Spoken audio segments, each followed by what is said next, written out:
ভাঙড়কান্দের মৃতদের পরিবারকে 2 লক্ষ টাকা ক্ষতিপূরণ। রসপুঞ্জ দুর্ঘটনায় মৃত দুজনের পরিবারকে ক্ষতিপূরণের ঘোষণা।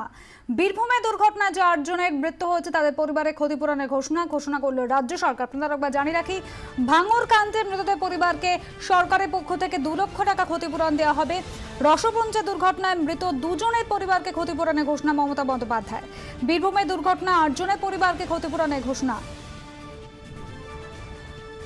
ভাঙড়কান্দের মৃতদের পরিবারকে পরিবার পিছু 2 লক্ষ টাকা করে ক্ষতিপূরণ ঘোষণা রাজ্য সরকারের।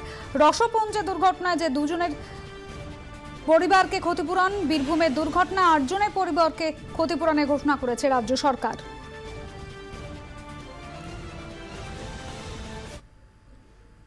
রসপুঞ্জে ক্ষতিপূরণের ঘোষণা। অন্যদিকে 3 দিনের পর ধীরে ধীরে স্বাভাবিক হচ্ছে রসপুঞ্জ। আজ সকাল থেকে কোনো বিক্ষোভ নেই, রাস্তাঘাট স্বাভাবিক। ঠাকুরপুকুর থেকে বাঁকড়াহাট রোড ধরে শুরু হয়েছে যান চলাচল। গত সোমবার স্টান্ট বাজে দেখাতে গিয়ে দুর্ঘটনা হয়, মৃত্যু হয় কয়েকজনের। এরপরে ক্ষোভের আগুনে জ্বলছিল রসপুঞ্জ। গতকালই গ্রেফতার হয় মূল অভিযুক্ত সিরাজুল মোল্লা ওরফে কালু। এরপরেও ক্ষোভের আগুন কমেনি। ক্ষতিপূরণের দাবিতে সোচ্চার ছিলেন স্থানীয় বাসিন্দারা। রাত কাটতেই পরিস্থিতি অনেকটাই স্বাভাবিক হয়েছে। আমরা চেয়েছিলাম যে যারা আহত তাদের সঠিক চিকিৎসা হোক, যারা মারা গেছে তাদের পরিবারকে ক্ষতিপূরণের দাবি, আর এখানে পুলিশ পোস্টিং দরকার। আমরা চাই যে ওখানে বাম্পার হোক, সিকিউরিটি গার্ড থাকুক, তাহলে আরো ভালো করে স্কুলটা চলবে।